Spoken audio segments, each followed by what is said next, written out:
Now that it's 25 years since I walked out of that trailer the first time on those cold streets in Philadelphia, and I knew this was like the moment of truth. And they said, "Sylvester, you ready?" I said, "No, but Rocky is." Almost seems like a dream state. And quite often people will say, "God, that must have been incredible." I said, "Yeah, but I was never there." And now when I sit back and I reflect on it, what an incredible miracle. Every day I truly miss that character so much. I tell you, sometimes I could just cry because I'll never have a voice like that again where I can just speak whatever I feel in my heart. That's the one thing I'll always cherish about that character, because if I say it, you won't believe it, but when Rocky said it, it was the truth.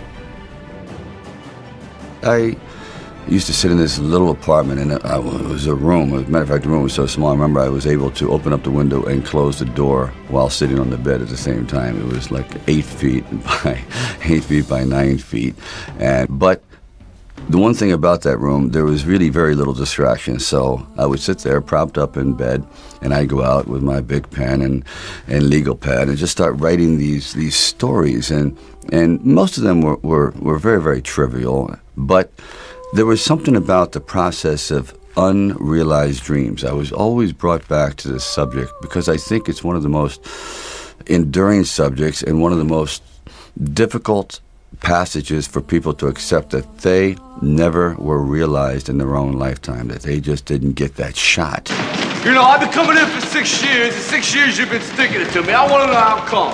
You don't want to know. Yeah, I want to know how come. You want to know? I want to know how! Okay, I'm going to tell you. Because you had the talent to become a good fighter. And instead of that, you became a leg breaker. Some cheap, second-rate loan shark. It's a living? It's a waste of life.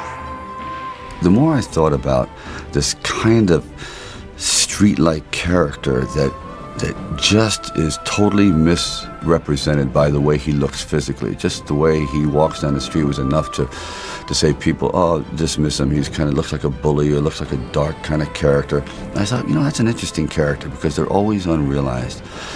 Well, that festered in my mind for quite a while, and then eventually, after Lords of Flatbush, I decided it was a time to come to California. So I went to California, and I moved in the Valley, and things weren't going very, very well there. As a matter of fact, I had to go out and try to sell my dog because it was either do that or he just was not going to be very well fed around the house. And then one night, I went to see Muhammad Ali fight Chuck Wepner. We want to be free! We got to be free! Everybody say free! Wepner not concerned with the left jab at all, he just takes them. And what I saw was pretty extraordinary. I saw a man they called the Bayonne Bleeder, who didn't have a chance at all against, the greatest fighting machine, supposedly, that ever lived. Body back and slips a punch to his left. Oh! A vicious shot to the rib of Muhammad Ali, and what a surprise! Chuck Wepner gets to the body. And for one brief moment, this supposed stumblebum turned out to be magnificent in the fact that he lasted and knocked the champion down. I said, boy, if this isn't a metaphor for life. His entire life crystallized at that moment. He will be remembered for all eternity, at least among the fight fans. He did something extraordinary. I said, now that is probably what I need as a catalyst for an idea. A man who's going to stand up to life and take one shot and maybe go the distance. So I started to write. And it was one of those writing frenzies. And 3 days later, I came up with the script of Rocky. Now, the script by no means was a finished piece of material. It was probably about 90 pages, and maybe 10% of it remained in the final script, but it was done. Originally in Rocky, the film was very, very dark because filmed at that time, the anti-hero was, I guess, the favored kind of character of the day. And I pretty much wrote the original one to be like that. The character was very dark. As a matter of fact, he throws the fight at the very end, and Mickey himself turns out to be this very angry, racist man, and the reason actually Rocky throws the fight because he didn't want to be involved in this kind of world. He said, you know, I'd rather be who I was and to just have all this hatred around me and so on. I remember showing it to my wife. She goes, "Oh, I don't like it. Rocky seems so nasty, so this, so that," because I had made him very, very street-like and unrepentant. You know, he didn't have the kind of attitude that eventually he ended up with. So I went back and rewrote and rewrote and rewrote.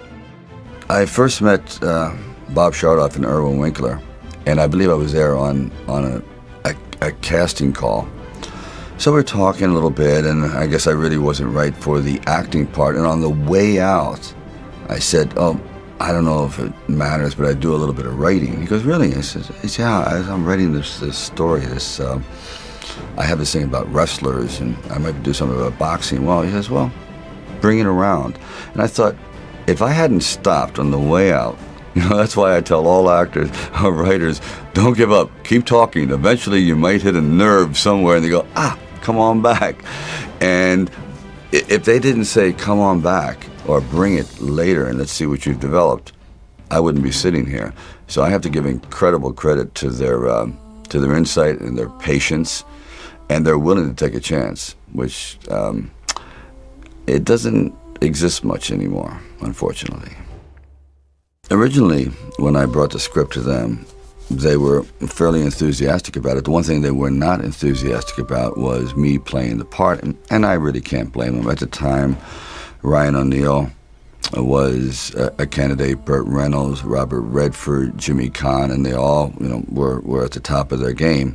And so I could see it, but there was something inside of me that you know, this opportunity is never going to come around. And I really wasn't used to money, and I had no idea of what I would be missing. But the temptation started to come forward. First it was $25 grand, then $100,000. I go, well, I never heard of $100,000 because I had like $106 in the bank, and like I said, I had to sell my dog, and things were not looking very, very good. My $40 car had just blown up, so I was taking a bus to work. But still, it didn't matter. I wanted to stick with it. Then it went up to $150,000, $175,000, and it went up to $250,000. Now my head was starting to spin, and it went up to $330,000, and probably I heard it went up to $360,000. And I thought, all right, you know, you've really managed poverty very well. You've got this down to a science. You really don't need much to live on. I had like sort of figured it out. So I was not in any way used to the good life. So I thought, you know what? If I know in the back of my mind, if I sell this script and it does very, very well, I'm going to jump off a building. And if I'm not in it, there's no doubt about it, I'm going to leap in front of a train. I'm going to be very, very upset. So this is one of those things where you just roll the dice and you fly by the proverbial seat of your pants. Say, all right, I got to try it. I got to just do it. I may be totally wrong, and I'm going to be taking a lot of people down with me, but I just believe in it.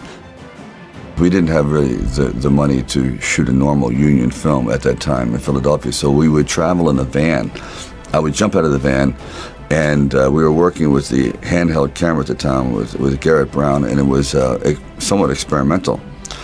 And he'd film me running through shopping malls and up down and steps and flights, curved corridors along the river, until finally my legs basically gave out and I'm like writhing on the ground, and I want to rise up and say, John, I'm dying here. And he goes, no, use it. Use the pain. I said, for what?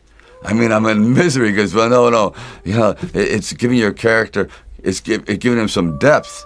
I said, it's giving me bruises. It's giving me like agony. I can't sleep at night. But, you know, John would use, one thing about John, he would use the environment. If he saw, like the scene where we just jumped down and saw this ship along the dock, this docked along the pier, and he said, just jump out, run as fast as you can along the ship, and I'm running and running. I said, you know what, my legs are buckling. I'm literally going to crash down here. Teeth are going to go, jaw, face. I'm just going to be ground down to this flat-faced image. please. And I just barely made it. Because John he would have me run and jump park benches and down streets, and people are throwing things at me. Like when I had the orange thrown at me, and these people had no idea who I was. I was just some strange alien invader in a well-worn, tattered, baggy, incredibly ugly sweatsuit running through their neighborhood, and they're like throwing things at me. And we kind of like made it work, but actually it was like I thought they were trying to hit me with the orange. There was a kind of a lot of injuries on the set. I remember I was doing running up and down the steps. Originally, I was supposed to run up and down the steps with Butkus to show how strong Rocky had become. The first time he could barely get up the steps, and then I started picking up the dog, and halfway up the steps, I said, this is a bad idea. The dog weighed about 135 pounds. I said, and there's no way I could run gracefully up the steps, more or less. I couldn't even stagger up the steps, so the dog was definitely cut out. But in the meantime, I had gotten a wicked case of shin splints, which is an old injury I had gotten from playing high school football. And then when I was hitting the meat, I thought, this would be an interesting visual, hitting the meat. Well, I don't know if anyone's hit a bull lately. They're hard. They're real hard. So all my knuckles were flattened out. They just became, I guess, kind of like, I don't know what they're good for anymore. I guess, kind of like a table leg now. They're pretty flat. They're pretty even. They really don't function as a hand much anymore. But these are all somewhat of the memories of, and the broken finger that I was using with Adrian. I said, okay, I'll just like take all the injuries in the movie and somehow work it in. Also in the movie, there was, we couldn't afford many people, so I tried to get as much help from friends, from my brother who plays a street corner singer, and my father who's a bell ringer. As I said, my dog is in it. Even my wife, my first wife, was the set photographer. But I think she shot a total of maybe 100 pictures because the budget was really, really tight. And actually, it was probably the best set photographer I've had in a long time because all those pictures are great. Talia Shire was also a last-minute choice because we just couldn't find the right person, and then she came in, and it was, I think, the same night as Carl Weathers. I think it was. And she came in, and we just read, and I felt the earth move. I really felt a tremendous vitality and kinship. I mean, I loved her. I really, really loved her. I just loved the way she looked and the way her hair fell, and this timid, fragile creature. I said, it was just incredible, and the perfect voice. So when we were going to do Rocky meets her, and he just talks to her, and he sees a beauty in her that no one else sees because everyone has something to do. Rocky really has nothing to do, so he moves at a much slower pace, and he observes, and he sees things that other people don't see. So he's trying to bring her out because I guess he feels that she's probably the only one who's worse off than he is. So he's feeling kind of like a little protective towards her. And the sequence where we're supposed to go ice skating, originally that was written for 300 extras, and it was a big deal. Well, I show up on the set. They said, we have a slight change in plans. We have one extra. I said, interesting. And I said, well, I have an interesting thing to tell you, too. I don't ice skate. I don't know why I wrote it, but I thought it'd be interesting. So here we are with an empty arena, and I don't really skate at all. So I decided I was going to run on ice, and she says she skates, but if you watch her ankles are falling in, and she's barely holding on, and Rocky's trying to explain his life, looking cool, and he looks like so foolish, but she doesn't care. And where they really come together at that moment when he goes, my father said I wasn't born with much of a brain. He goes, my mother, she says sort of the same thing. He says, you weren't born with much of a body, so you better start developing your brain. It's like, oh, these two people are two halves that absolutely need to fit together. They are really on the same page. Then he walks her home. I think we make a real sharp couple of coconuts. I'm done with your shot. What do you think? And I'm starting to realize that this is the key to the film. This is the heartbeat. The whole movie is going to be based on the discovery of these two people, the love. She goes upstairs, And now she's like terrified because this is not exactly what you call a swinging bachelor apartment. And the moment when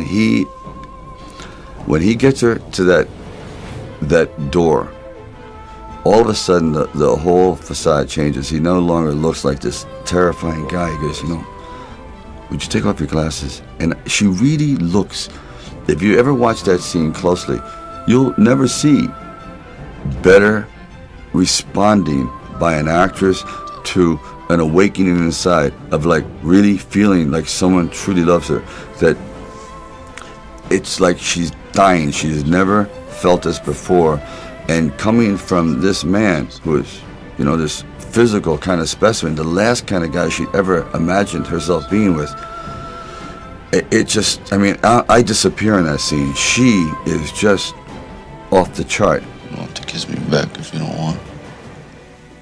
I'm going to go to the ABC Superstar competition. It fell out like 2 nights before. I said, oh boy.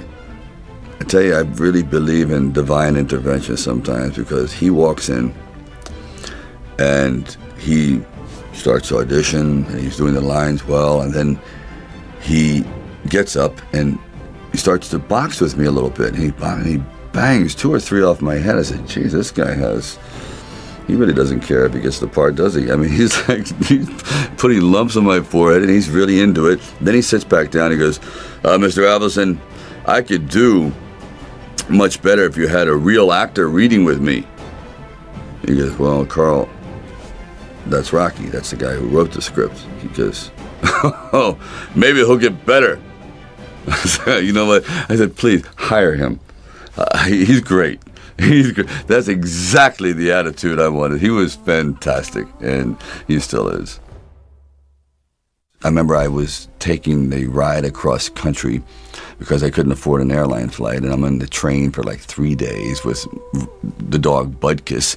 And Budkiss at that time had this terrible flatulence problem. He had this gas, and so he was gassing me across the entire country. I couldn't believe it. It got to the point where I said, Budkiss, one of us has got to go. No one's going to sit in the car with us. I couldn't breathe. I said, I'm trying to concentrate on the character of Rocky. Is this foreshadowing? Is this dog telling me exactly how this film is going to come out? A stinker? I don't know. I'll never forget. I was like, the train pulls into Arizona, and it's like 4 o'clock in the morning. I said, I got to do it. So I picked up Budkiss in a bear hug and tried to get him to go to the bathroom. And people said, why are you squeezing your dog? I said, you don't understand. It's a matter of survival. And anyway, he didn't. And again, it was a very, very smelly experience until I got to Philadelphia. And then he gets right to the hotel where I'm staying and decides to let it go and literally built a pyramid. It was the most unbelievable thing. I said, you know what? This dog has got to be in the movie. There's no question about it. There's somehow, I don't know what, but any dog that can do that has star quality or is extraordinary. And that's how Budkiss got in the movie. He and I, we kind of like lived together. He was the one that I would bounce ideas of. When I'm sitting there at 3 o'clock in the morning writing, I say, what do you think about that? Obviously, he would say nothing, so he's a perfect writing partner. And anyway, that's the story of me and Budkiss. The original ending of Rocky was quite different than what we have now. The original ending was he goes the distance and he's looking for Adrian. The crowd is starting to disperse. 1 minute after the fight, yes, he did a noble thing, but time moves on. The champion is carried out of the ring, and Rocky starts to meander through the crowd. He eventually gets to the curtain, pulls back the curtain at the back of the arena and sees Adrian. And she gives him a slight hug, and he picks up this small pennant, like a flag, and hand in hand, they start to walk back to the locker room. There's no one talking to him anymore. There's just trash strewn everywhere, and you just see these 2 solitary figures moving off into the distance, off into being anonymous forevermore. But they just had that moment, and all he could think about was how much he loved her and just getting back to his life again, the real life. And it just didn't seem very, very satisfying. So after we had done that, and that was the poster shot, we thought, boy, wouldn't it be interesting to catch a man's moment, a man's life at the quintessential seminal moment. So we went back, and I have friends in the scene, I have producers in the scene. We had about 30 people. We only had the money to do like 1/4 of the ring, so just a little corner. And you see these people going around in a circle, milling around, and crowds, and Rocky's going, just get everything out of my face. And he's yelling for Adrian, Rocky, and they had someone, as Adrian is running to the ring, again, very, very tight, they had like fishing line connected to her hat, and they pull her hat off. So, because I thought, wouldn't it be interesting that the first thing Rocky says when she comes into the ring is like, where's your hat? I mean, he's so into her, into like the way she looks, and that he doesn't care that his eyes are swollen shut, his hands are smashed, and that he's done the greatest thing in his life. He doesn't say, look at me. He goes, where's your hat? And he's like, I love you. He goes, I love you too. Yeah, I mean, the visuals working, the sound is working, the body movements are all coming together at this absolute peak. And right there, when I embrace her, I was sitting with John Avildsen, and we froze right on the single frame when he is looking elated, and he has her in his arms, and it's just this look of ecstasy. And the next frame, it went like, it just deflated. I said, there it is. From that moment on, it's all downhill. I mean, how we all hit this absolute maximum of elation and celebration, and that can only be sustained for like just an infinitesimal moment in time. And if you can you imagine how great it would be just to freeze on that moment? And that's how we froze Rocky. That the original Rocky, he went out at the height. His life will never be more rewarding or more important or more valid than that second. And it was a very, very difficult thing to do. I've been trying to do it in films ever since, to bring all those three elements together at the exact instant it was like a minor miracle.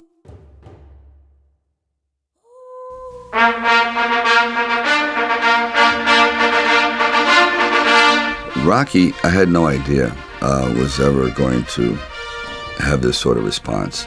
I just thought it was some nice footage, because by the time the movie had done, it was probably about $950,000. It was very, very inexpensive. Many times we had just one take, and that was it.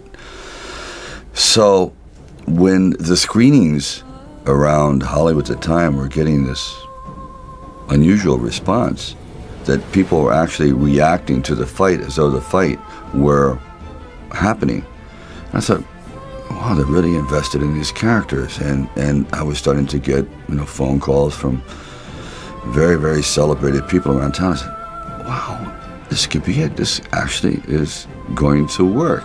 Now, you understand, because I really had no true confidence in it, because I had no film history, no real film knowledge. I was just working from, I guess, instinct, and I was not a filmmaker, and really not as a writer, nothing had ever been produced before, so I didn't know if my writing really worked. Then finally, it was being shown at the Directors Guild, and this was going to be the test. And there was about 900 people invited, and it was a packed crowd, and the movie was playing terribly. My mother was sitting next to me, and the laughs weren't coming where they're supposed to, and the fight itself seemed to be listless, the response was, and I sat there as everyone filed out of the theater, and I couldn't believe it. I said, Ma, I really blew it. It was all like, I don't know, it was nice while it lasted, but I guess when you get down and you show it to the big boys, they're just not buying it. Anyway, I sat there, and literally there was no one left in the theater, because I was humiliated and saddened by the whole thing. And even, I walked her out, and I was walking down the steps, and there's 3 flights down, first flight, second flight, and then by the time I turned for the 3rd flight, the entire audience was down there. There was 900 people waiting, and they started to applaud, and I mean truly applaud. And I said, how could you doubt me, Mom? I'm shocked.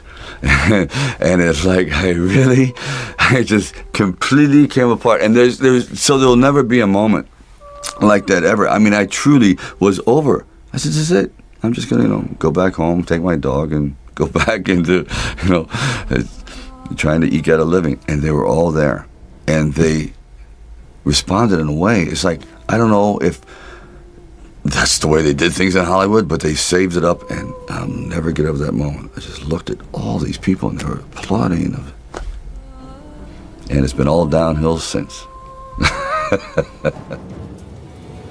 Rocky never expected to win. Never. He knew it. He was that much of a realist.